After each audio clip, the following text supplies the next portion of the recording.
Alright guys, I'm out here on the Middle Provo again. I'm here with Alan. He's got what, 90 minutes into Euro Nymphing. So we're going to go over some basic stuff, maybe start out with the basics, get into some higher level concepts as we go out through the day, but we're going to get Alan on some Euro Nymphing fish, so stay tuned for that. Alright, as Alan's getting set up, I'm just going to duck in here real quick. Got my one weight Bunny Royale hairy zebra jig, old standard. I'm not going to walk out into the main stuff right away because I want to fish close, see if they're up on this shelf.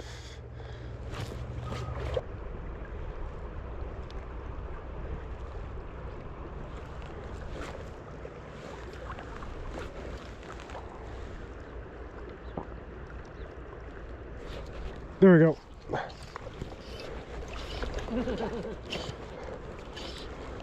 Made that helicopter cast under that branch.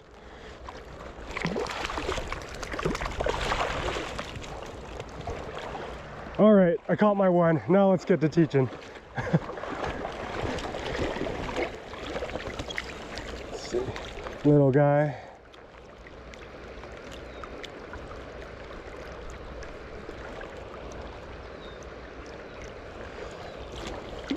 Ate the bunny, as usual. Oh, you just got wrapped up a little, didn't you?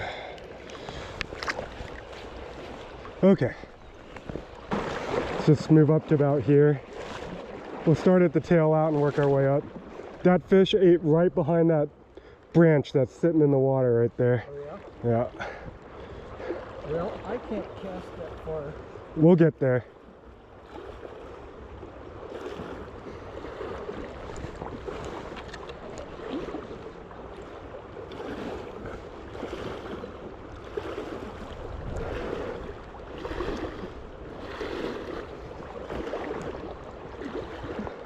All right, so I just want you to, I haven't really been watching you. I want you to fish like 3 or 4 casts in here, and I just want to see what's going on.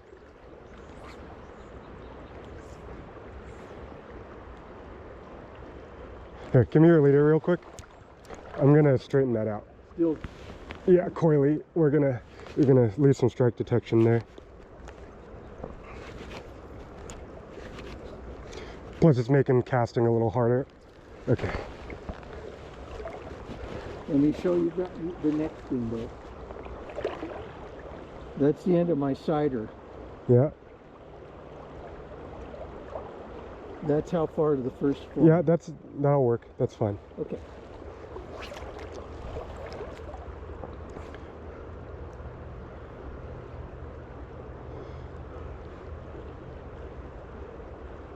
Okay, let's reel in a little line so we have a little more control. Just like a foot or two.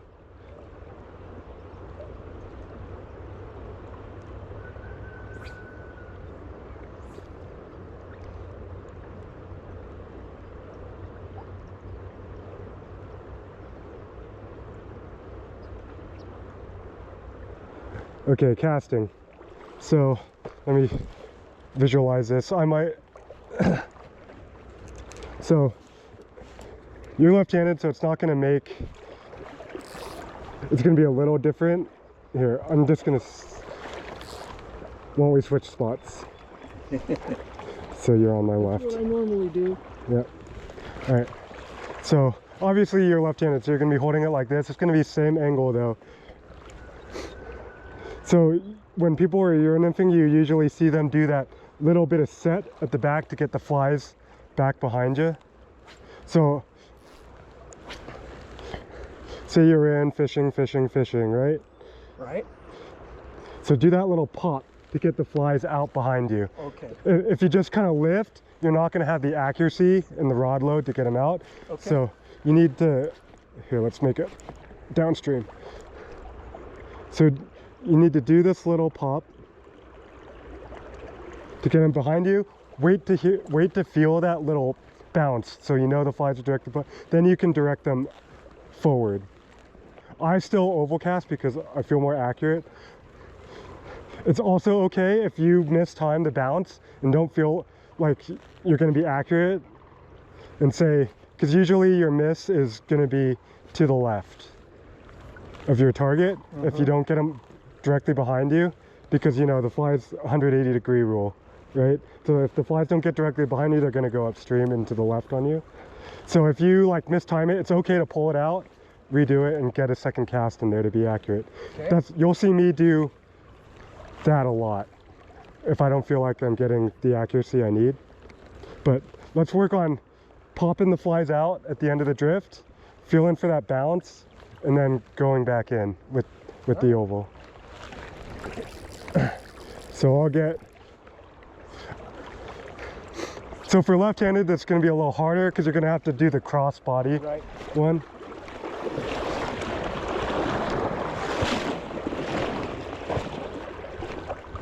So I don't, all right, so I would go out instead of up. So go out and then over the top. Yep, better. That was a little too quick, so feel for that, really feel for that bounce behind you. A little better.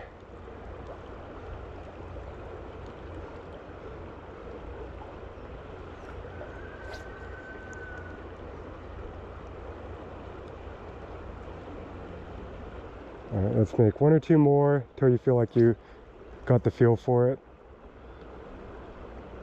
And that'll work. We only need to fish at 15 feet, so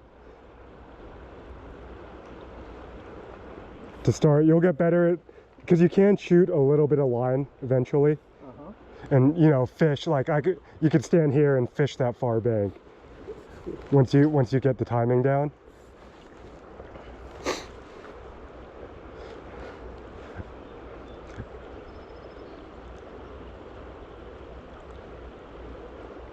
All right, so I'm gonna drop down to your right again. Let's go over some drift mechanic stuff. Now that you can get the cast into the run.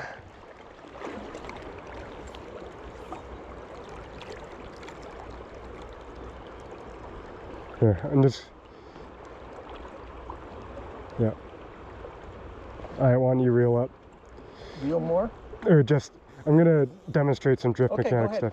All right, so first, most important thing, flies go in the water, right? Get the sider up and fishing immediately. You'll get a lot of eats in that first 18 inches. Okay. Especially if you're fishing stuff like tight to the bank or, you know, little pockets, right? So just get the sider up, fishing.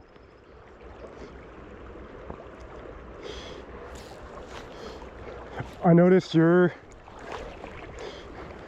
holding the rod out here, right? That's gonna tire you out. I know, real it quick. already is. I have two really bad corners. So if you know, if that's gonna make you tired for a full day of fishing, you don't need to do that high, you know. Okay. Just tuck the elbow in and just fish like this. Okay. They'll save you the day. I can't fish all day holding out. Like, if I need to get to the far bank and really like extend my range. Oh, we're getting wrapped up here around the tip. Like, I'll hold out if I need to for the drift. Yeah. But like, if I'm just fishing normal ranges and just like here, that's fine, right? Okay. Other things, I'd like to see your rod tip a little lower to the water. Okay. Because you're kind of still up here. I'd rather see you more like this. Okay. That'll have you a little more control and you'll be in a better spot to set. Yeah. And then, so, basic mechanics of the drift. Get the sider fishing as fast as you can. Ooh. Get the sider fishing as fast as you can. That's a bad cast. And then, that's about the lead you want, right? You don't want to be tight to the flies because it affects the quality of your drift. It doesn't look that natural and it just kind of, you know, floating through air, essentially. So, like, if you're really tight with heavy flies, you're going to be straight to it like that the whole time. Right. Which is not a great drift. Yeah, you might feel more takes, but you're gonna miss the ones that the rig's not set up to see those subtle little changes. So I like, it's not a bow in the line, but just a little bit of slack. So you can see those angle changes, like when it hits the bottom, you can see that angle change. Right. So like just a slight curve in the rig. So you can see those changes like when that happens. That was the bottom? Yeah. Because it's like That's what I thought. 2 feet right there. Yeah, the drop where it gets, there's like a 3-foot bucket kind of right there. That's where most of the fish are gonna hang out. That and up into the run. But let's work on the, I'll get back on your right or left.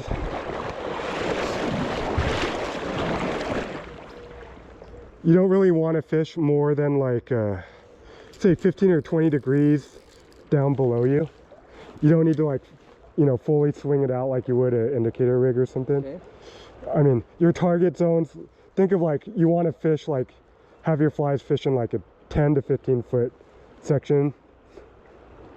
Okay, so let's get into a little bit more intricate things on the drift. I'm gonna go down below you again to show you something. So now that you can get the flies into the run,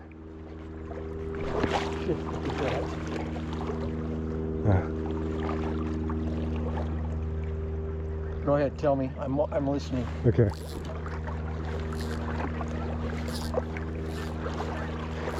So you get the flies into the run, get the sider out.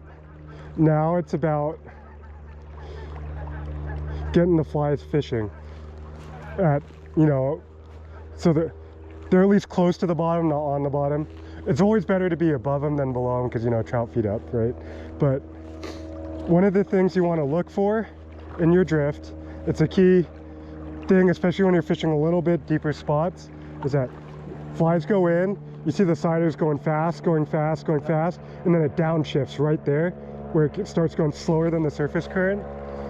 That's when you know you're like in the strike zone because, you know, because of the laminar flow of the river, it's slower at the bottom. So you're always looking for that downshift. So you're kind of through the top currents of the water and you're down into the fish holding spots. See downshift right there. So you're in, it's going fast, downshift right there. That's what you want to look for with your drift. If you're not getting that downshift consistently with your drift, you're probably holding either holding the flies too far off the water, or you need to up your bead size, or one thing that could be happening is your sider angle is too shallow. So you can manipulate, one of the intricate things of, or one of the small details of your drift is you can influence how deep the flies are getting by your sider angle. So if you want the flies to get deep, you want to be vertical with it. If you want them to stay up in the water column or fish shallower, you want to be horizontal because that Slows down their... Yeah, there's so much more surface area on your tippet to get down. So that's how you can take a rig that's like this and fish anywhere from 5 feet deep to 18 inches is by manipulating the sider angle. And here we've got like average depth, so that's why I'm kind of holding it at that, like, you know, 45 to 60 degree angle. It's kind of the midpoint. If we were fishing really deep, I'd want to be in like this, straight. Gotcha. Straight up and down.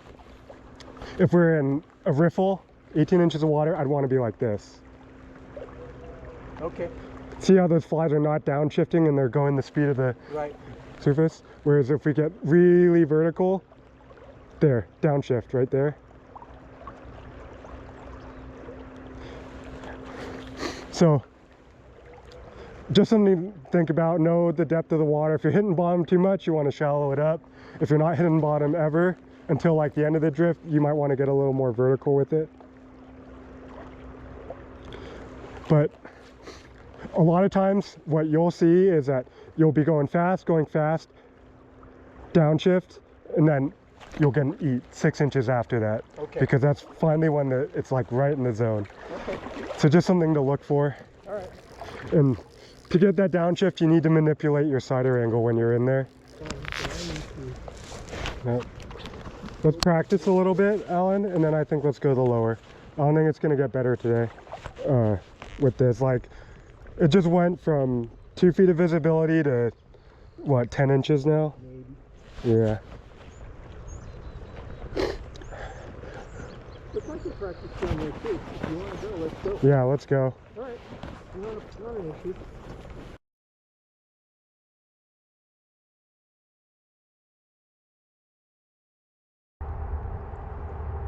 And don't sit here and watch me fish. Go for All it. right. Sure? Absolutely. Okay. If we're going to figure out what's going on.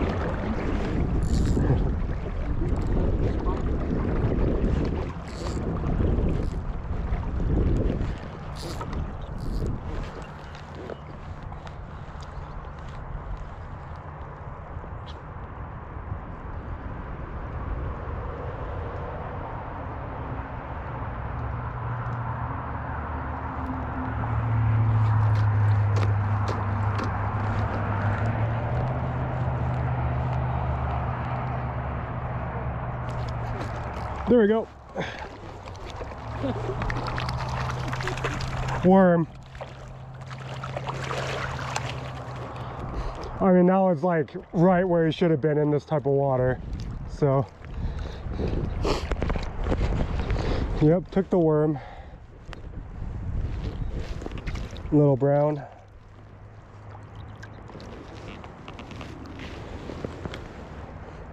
Little guy.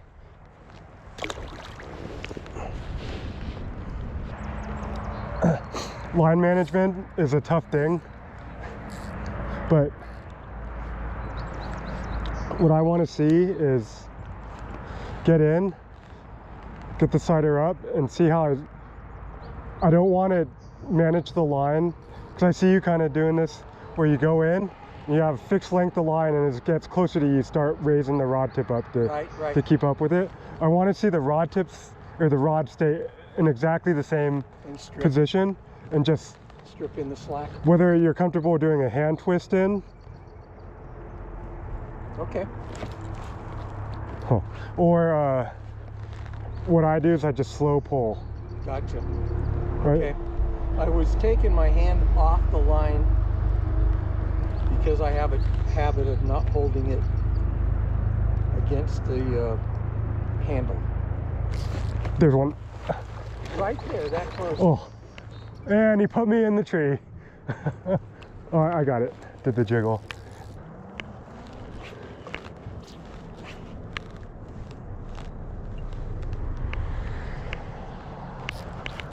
Oh, that's a good one.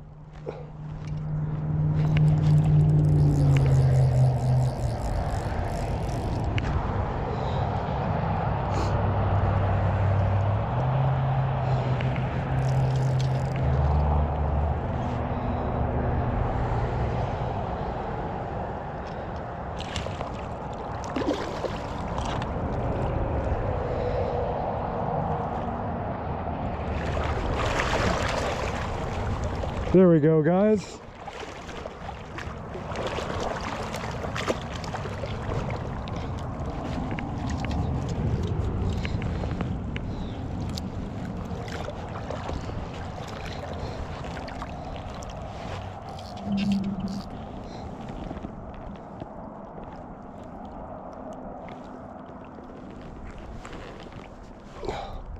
Get out of there.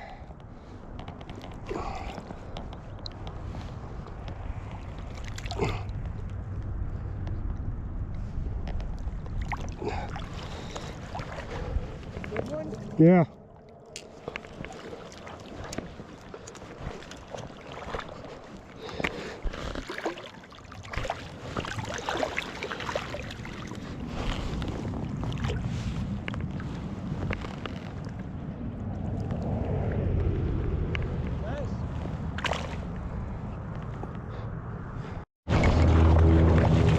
Alan's on, let's go.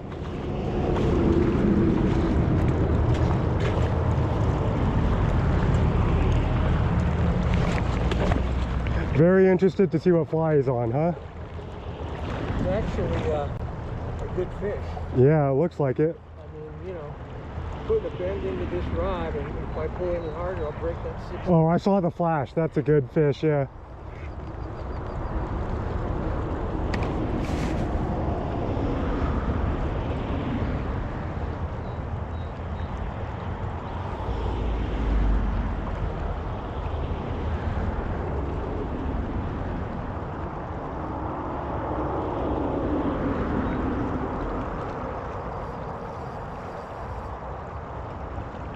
Oh yeah. Whitey. No, no, it's a brown, it's a brown, it's a brown. It didn't feel like it was acting, it didn't act like a whitey. Yeah. Whitey's shake and then, I don't know what that is. It's a brown, I think. It's a good fish though. And it looks like I foul hooked it. Looks like he's not, like he's in the, around the gill plate. He's hooked in a fin. Birdie. That means he might have probably ate the Baetis though. It's a good fish though. Well, I felt the tug. Nice. But, you know, he's wrapped up pretty dang good.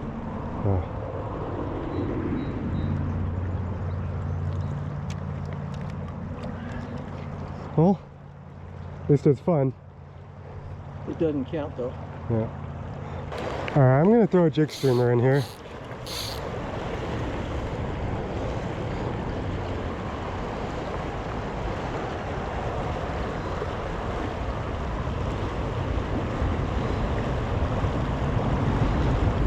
Ooh, I saw a fish flash at it.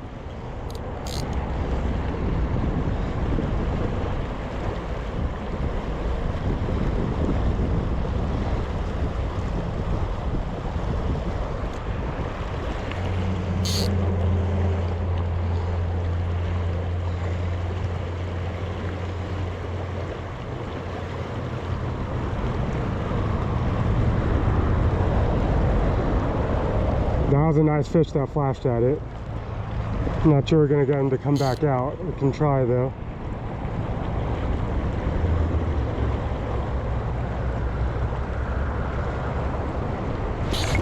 There we go. Jig streamer.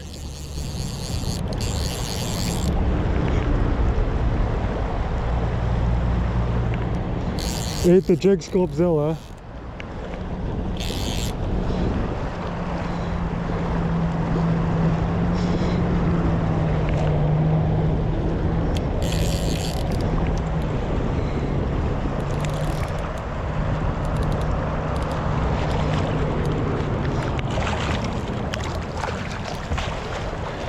Nice.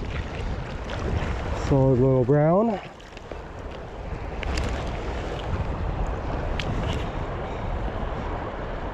Didn't quite get it, but we hooked him.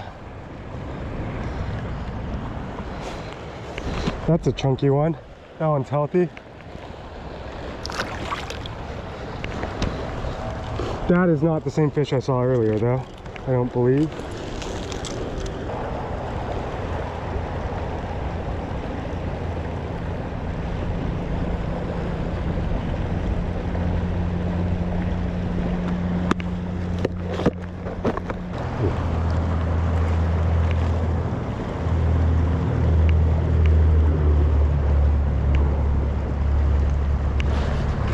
There we go.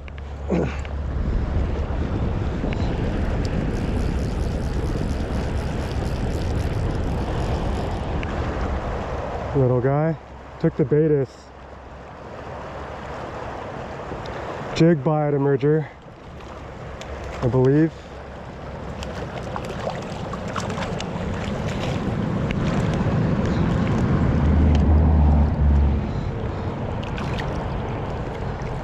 Yep.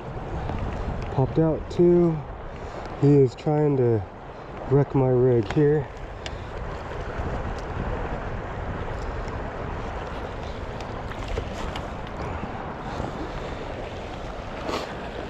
Cool.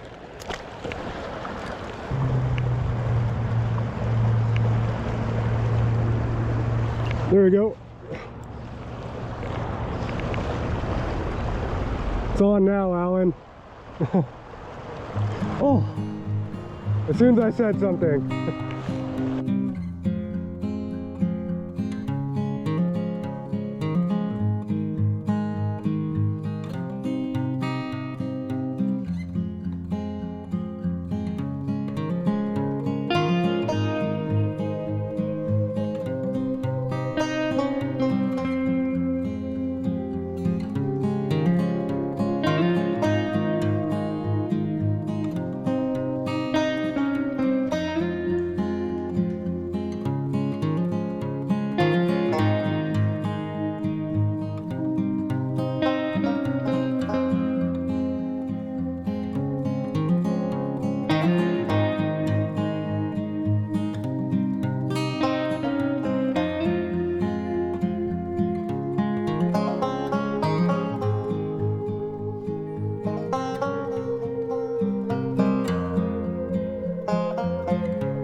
Oh, we managed to not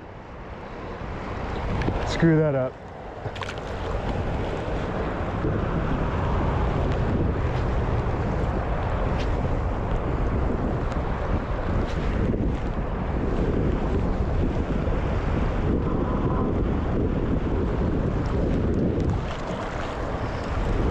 There we go.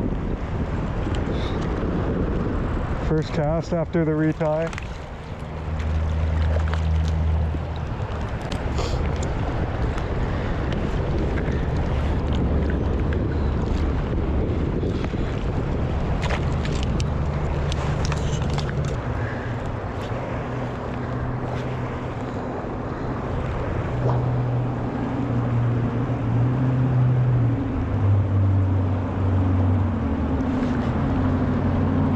There we go.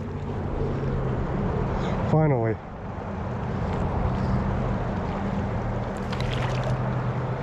Oh.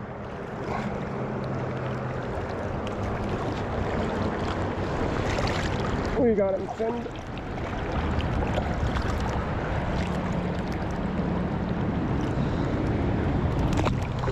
Okay.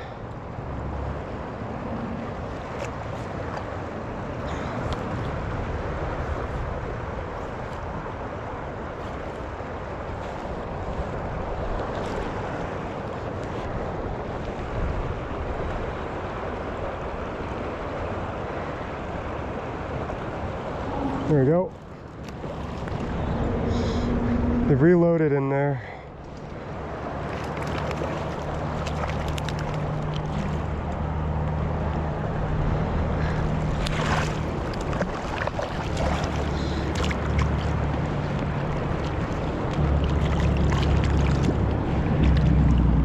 Expert Betas switched over. See if they'd eat something else. They did.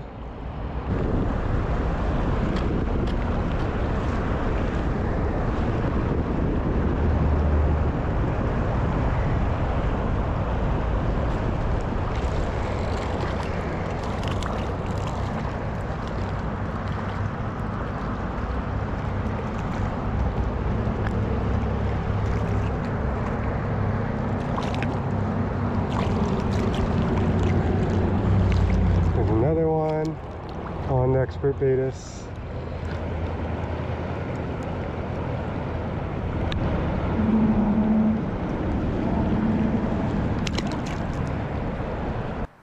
Alright guys, well that's going to do it for our day out here on the middle for half an hour and then down on the lower. Found a nice betas hatch and managed to nymph up a few. Hopefully got Alan set on the Euro Nymphing stuff. Anyways, thanks for watching.